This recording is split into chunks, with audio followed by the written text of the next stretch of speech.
tent zipper. It's shut. I'll be back. What? Abandoned buildings have a way of drawing people in. Maybe it's the thrill of the unknown, the feeling that something or someone is just out of sight. From eerie footsteps to unsettling discoveries, you never know what's waiting in the darkness. Today, we're covering 3 terrifying encounters inside these forgotten places. Our first story is about Chris, the creator of the YouTube channel Urbex Hill. He has spent years documenting his explorations of forgotten places, often venturing alone into structures that most people wouldn't dare step foot in. But on August 8, 2023, he returned to one of the most unsettling places he had ever explored, the 106-year-old Masonic Temple in Cleveland, Ohio. This place had stories of dark rituals, disembodied whispers, and shadows that moved on their own. Skeptics dismissed them as urban legends, but those who had been inside knew better. Many left with the feeling that they weren't alone, that something had been watching them from the shadows, unseen but ever present. Chris had visited before, and though he had experienced strange occurrences, nothing had prepared him for what would happen on this night. Alright, y'all, let's do this. From the moment he stepped inside, the air felt different. Thicker, heavier, almost suffocating. The silence pressed down like a weight, broken only by the sound of his own footsteps echoing through the empty halls. Dust coated the floor, undisturbed for years, yet the sense that someone or something was lurking nearby never left him. As he moved deeper into the building, an unexpected sensation sent a jolt of fear through his body, a touch on his back. Light, but undeniable. What the hell is that? What the fuck? Something touched me, I swear to God. I swear to God, I feel like something just touched my back. I don't know if it was my book bag flopped on my back or what. He froze in place, his breath catching in his throat. Instinctively, he spun around, expecting to see something standing behind him, but the hallway was empty. His backpack straps were secure. Nothing was hanging loose, and there was no explanation for what had just happened. Yet the feeling had been real. The unsettling realization set in. Something had reached out to him. Determined to push forward, he continued exploring, but the sense of unease only grew stronger. Minutes later, without warning, a door shut right in front of him. Shit. It wasn't wind, not a structural cause either. The door was clearly closed by someone. He turned sharply, his pulse pounding. It was impossible to ignore the growing tension. The building no longer felt like an empty relic of the past. It felt aware, as if it had noticed his presence and was reacting to him in ways he couldn't explain. Still, he pressed on, his curiosity outweighing his fear. But what he found next would only deepen the unsettling atmosphere. In the basement, buried beneath layers of dust and decay, he discovered something tragic.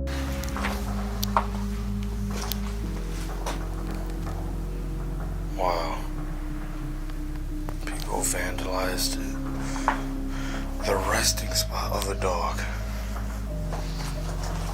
The skeletal remains of a dog lay undisturbed in the corner of a small room. Whether it had been abandoned or had wandered in and gotten trapped, he couldn't be sure.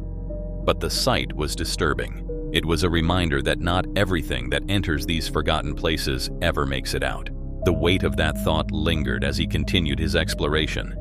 But the night's most terrifying moment was still to come. Returning upstairs, he retraced his steps, but something was wrong. A door he had left open was now closed. I do not remember closing this door. Hold up.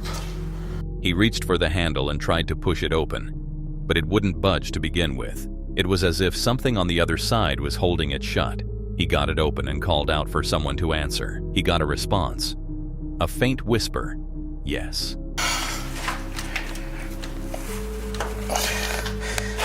A creeping sense of dread settled over him. This was no longer just an eerie, abandoned building. It felt alive. It felt like something was playing with him, toying with him, waiting to see how far he would go before the fear overtook him.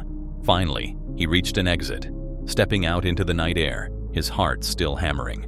He had escaped, but something about this time felt different. There was no relief, no sense of having left the fear behind. The feeling of being watched, of something unseen lingering just beyond his reach, followed him even as he drove away. But the true horror would come later. That's more than enough.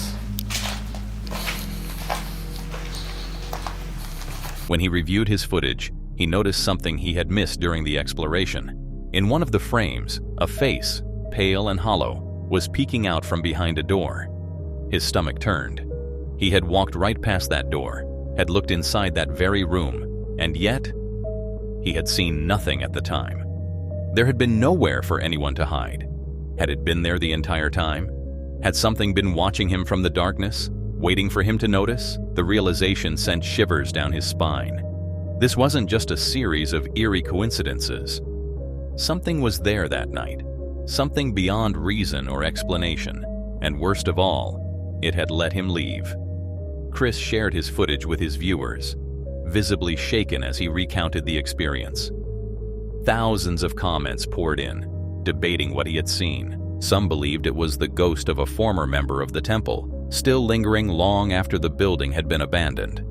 Others suggested it was something much darker, something that had never been human to begin with. But one thing was certain, Chris had encountered something, and though he left that temple behind, the question remains. Our next story is about Dan Bell, a fearless urban explorer known for documenting abandoned locations. With over a decade of experience, he's seen it all: decay, destruction, and eerie remnants of the past. But in January 2016, he stepped into a place that left a permanent mark on him. An abandoned children's asylum, long forgotten by time, but not by the ones still lurking inside. For over 15 years, the asylum sat in ruin, its walls whispering with stories of tragedy, mistreatment, and suffering. Locals spoke in hushed tones about what had happened there, the rumors ranging from lost souls still wandering its halls to something even more sinister, people who had never left.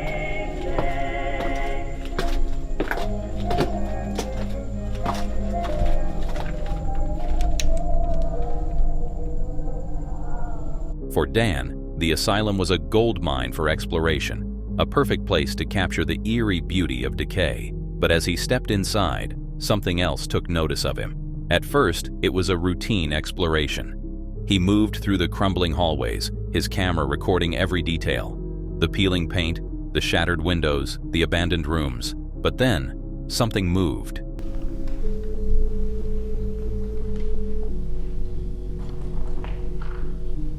A shadow, quick and deliberate, darted on a doorway.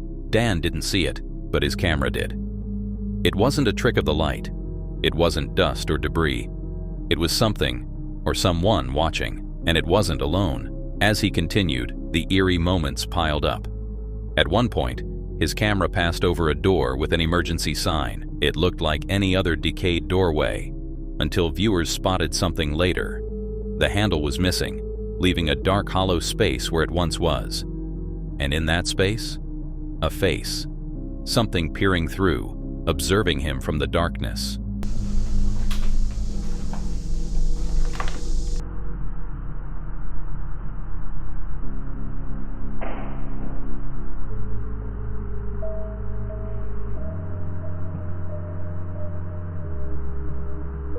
The moment was brief, but it was unmistakable. Dan had no idea he was being watched. But things were about to get much worse. As he ventured deeper, he stumbled upon a sight that made his stomach turn. Blood splattered across the floor, dried and darkened with time.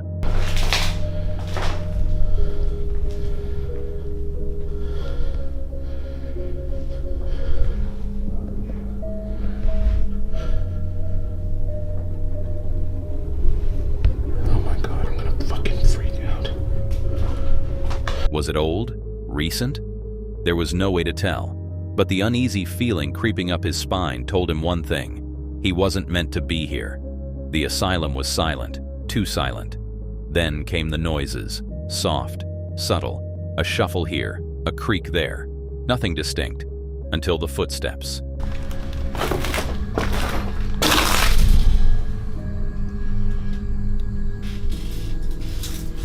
slow, deliberate, coming from somewhere above him. Someone was moving.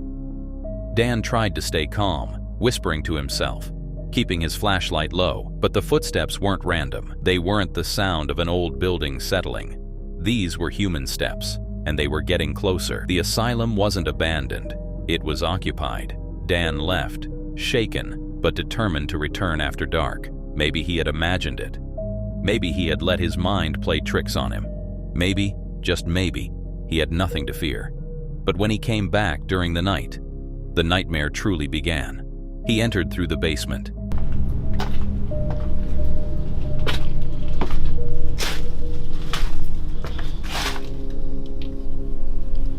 The air was heavy, suffocating, thick with decay. The walls seemed to close in around him, and every sound felt amplified in the pitch-black darkness. As he moved through the ruins, the unease from earlier returned. But something was different now. It wasn't just a feeling, it was real. The first sign? The whispers. Faint, almost imperceptible, but definitely there. The second? The footsteps. They started slow, a shuffle, a single step, then another. Louder this time, closer.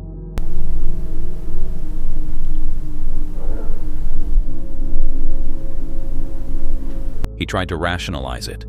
The building was falling apart. Sounds echoed. Wind traveled strangely through the ruins. But deep down, he knew the truth. He wasn't alone. Then, without warning, a noise.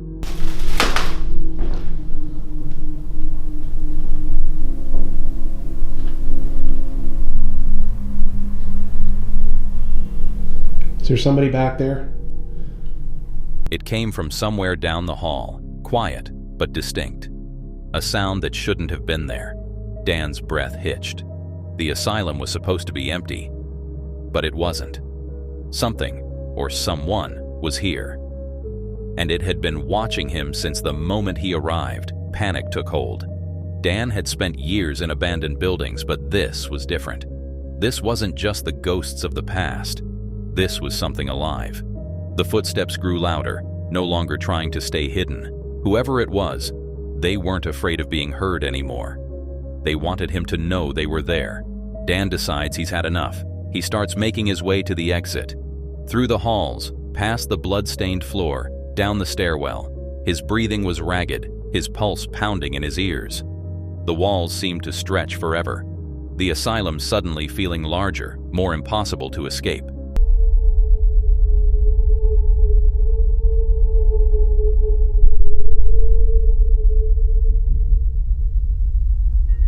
He pushed through the exit door and stumbled outside. Only when he was far enough away did he finally turn back. The asylum loomed in the darkness, silent once more. But Dan knew the truth now. That place? It wasn't abandoned. It never had been. Something, or someone, was still inside, watching, waiting, and deciding whether or not to let him leave. Our next story is about Nolan. For nearly 7 years, he has built a reputation in the urban exploration community as the fearless mind behind Lord Explores, a YouTube channel dedicated to documenting abandoned places. From ghost towns to crumbling asylums, he has seen it all. But no amount of experience could have prepared him for what he encountered inside an abandoned hotel on January 19th, 2024. This time, he wasn't alone. His fellow urban explorer, known online as Obsolete, joined him for what they thought would be another thrilling adventure. Instead, they walked straight into a nightmare. That we saw that looks like some people were living in here. I don't know how long ago it was because it doesn't look like new stuff. A thin layer of frost coated the broken windows of the hotel, and the wind howled through the gaping holes in the roof.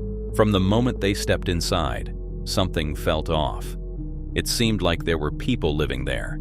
The floors creaked under their weight as they moved through the decaying halls, their flashlights cutting through the thick darkness. The walls were covered in peeling wallpaper, some sections burned or torn away, revealing rotting wood beneath. The deeper they went, the stronger the feeling became. They were not alone. At first, their exploration felt routine. They found the usual signs of past life: furniture coated in dust, broken televisions, faded curtains swaying in the draft. But then, they entered a room that sent a chill through both of them. It smells like cigarettes and there's a bunch of clothes. Check this stuff out. Scattered across the floor were personal belongings that didn't seem as old as everything else. A laptop, a DVD player, clothing, and sitting among the debris was a small, tattered notebook. When they flipped through the pages, they found a disturbing message scrawled in frantic handwriting. What does it say? Paul, I'll be back. If you can please try and stay at OTB as much as possible because I have the eggs and I don't want anyone going through my stuff. If you come out the tent zipper, it's shut. I'll be back. What? It was a note, left for someone named Paul, urging him to stay at a place referred to as OTB and warning him not to let anyone touch their things. There was an odd mention of eggs, something about a tent, and a promise that the writer would be back. As unsettling as the note was, it wasn't enough to stop them. They had heard the rumors about this place, stories of squatters living deep within the building, of people who had come looking for shelter and never left. But it was one thing to hear these stories, and another to stand in the middle of a room filled with someone's abandoned life. If these items belonged to someone still staying in the hotel, where were they now? And more importantly, were they watching? They pressed on, moving deeper into the building. That's when they heard it. Footsteps. You see this? Oh my god, I'm sorry. Yo.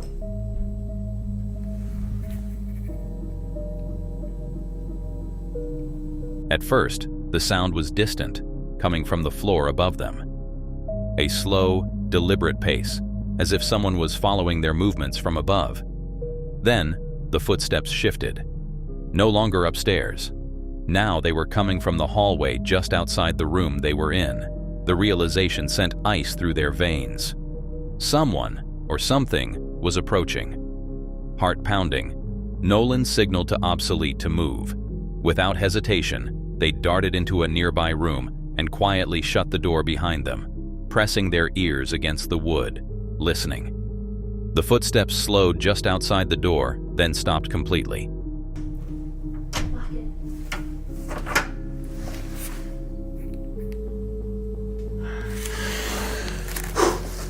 The silence stretched on, suffocating. Then, as Obsolete turned, her flashlight caught something smeared on the wall. It took her a moment to register what she was looking at, but when she did, she felt her stomach drop. It was blood. Fresh enough to still be dark, the streaks trailing down toward the floor from the bathtub. And the smell, it was thick, metallic, unmistakable. Blood in the bathtub. There's what? Blood in the bathtub. Blood? That smells horrible. Dude, look at this. They stood there waiting, listening, hoping whoever, or whatever, was outside would lose interest. When they finally dared to crack the door open, the hallway was empty. But they weren't alone. Just ahead, they meet two men. Homeless from the looks of them, their clothes layered and tattered, their faces gaunt and worn. What's up, man?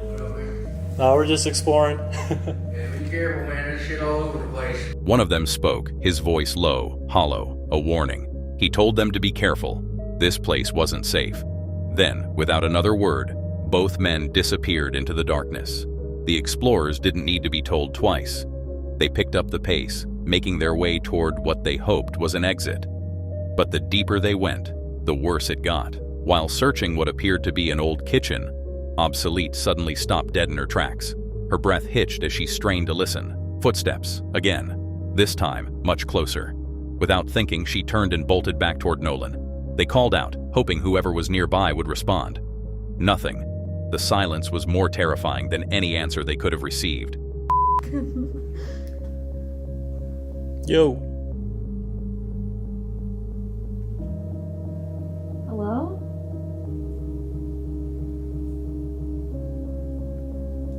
Then, they saw something strange. A sign, taped to a door at the end of a long, narrow hallway. The message, written in uneven, rushed handwriting, sent a shudder through them both. It told them not to come any further, and if they did, they needed to be ready. That was enough to make them hesitate, but curiosity got the better of them. Slowly, they approached, shining their flashlight through the cracked doorway. Before they could see anything, an overwhelming sense of dread settled over them. It was as if the air in the room had thickened, pressing down on them, suffocating them with an unshakable certainty. Something was wrong. Without another second of hesitation, they turned and walked away. But the nightmare wasn't over. Just when they thought they were in the clear, they noticed something disturbing. A faint glow, light coming from another room up ahead. As they approached, they saw it. A single lantern, illuminating the figure sitting beside it. Motionless, silent, watching.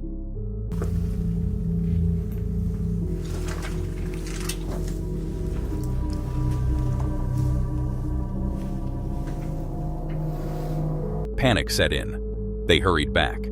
Their only thought was getting out, but as they neared the entrance, they realized something even more unsettling. Objects had moved.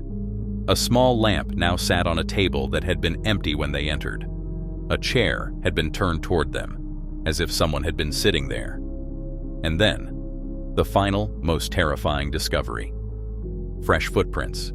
Those were not here when we came in. The footsteps going out. Look at them all. Smell a cigarette? Look, there's two of them. Smell a cigarette? Yeah. There's two. Leading into the rooms they had just explored, and the thick, unmistakable scent of cigarette smoke hanging in the air. Neither of them had seen anyone smoking. As they turned back to look at the building, its broken windows gaping like empty eyes, one thought haunted them both. What were the squatters up to, and what really went down inside? The blood, the signs with threats on them, we'll never really know.